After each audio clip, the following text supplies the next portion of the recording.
سیاستدانوں کی ہٹ دھرمی سے پاکستان کے مسائل بڑھتے جا رہے تھے۔ بالآخر ڈوبتے ٹائٹینک کا سٹیئرنگ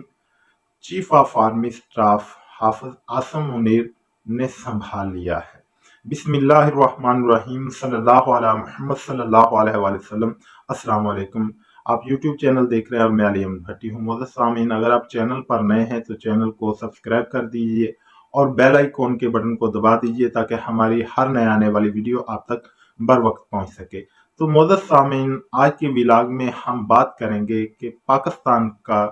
جو ٹائٹینک ہے وہ امپورٹڈ سرکار نے ڈوبنے تک پہنچا دیا، اس میں اب کوئی شک نہیں رہ گیا۔ اور پھر جب نئے آرمی چیف حافظ سید عاصم منیر صاحب نے آرمی کی کمان سنبھالی تو سب سے پہلے چونکہ انہیں آرمی کو اعتماد میں لینا ضروری تھا، جس نہج پر انہوں نے باجوہ صاحب نے اور امپورٹڈ نے یعنی ہینڈلر اور امپورٹڈ نے ملک کو اور ادارے کو پہنچا دیا تھا۔ سب سے پہلے انہوں نے بڑی تیزی کے ساتھ تمام کوروں کے دورے کیے، تمام کور کمانڈر کو اعتماد میں لیا، تمام افسران کو اعتماد میں لیا، آرمی کے سولجرز کو اعتماد میں لیا، ان کے سوالات کے جوابات تک دیے۔ اور پھر جب ان سب چیزوں سے فارغ ہوئے، ساتھ ساتھ جو ہے نا دہشت گردی کا مسئلہ بھی، دہشت گردی کا جن بھی جو ہے نا اپنی بوتل سے ایک بار پھر باہر نکل چکا، اور ہماری مشرقی مغربی سرحدیں بلوچستان، اسلام آباد، بنو، یعنی کہ کوئی صوبہ نہیں رہ گیا تھا جہاں سے پھر دہشت گردی شروع نہ ہوئی ہو۔ ساتھ ساتھ اندرونی چیلنجز سے نپٹنا، اور یقیناً ہماری آرمی بخوبی اندرونی چیلنج سے نپٹے گی۔ ہماری آرمی ایک پروفیشنل آرمی ہے، لیکن یہ افسوس کی بات ہے کہ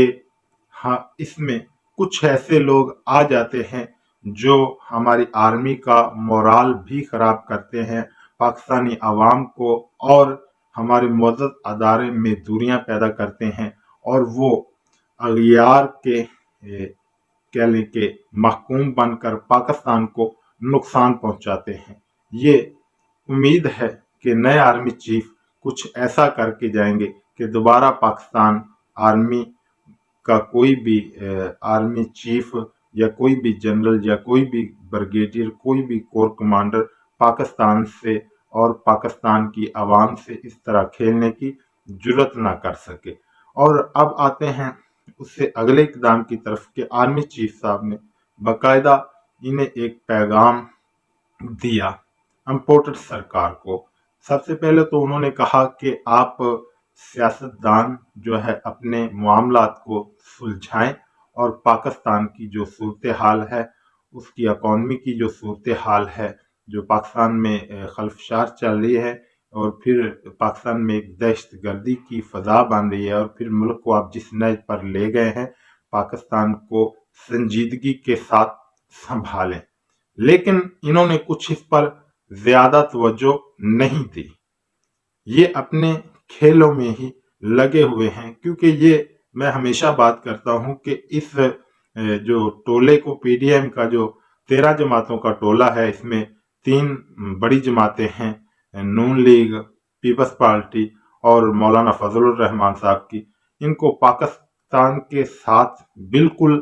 اور نہ پاکستانی عوام کے ساتھ کوئی بھی جو ہے نا ان کا سروکار نہیں ہے، کیونکہ ان کی جائیدادیں باہر ہیں، ان کی اولادیں باہر ہیں، ان کے کاروبار باہر ہیں۔ یہ صرف پاکستان میں آتے ہیں پاکستان کو لوٹنے کے لیے اور پاکستان میں حکمرانی کرنے کے لیے، اور پھر دوبارہ سے جو ہے نئے سرے سے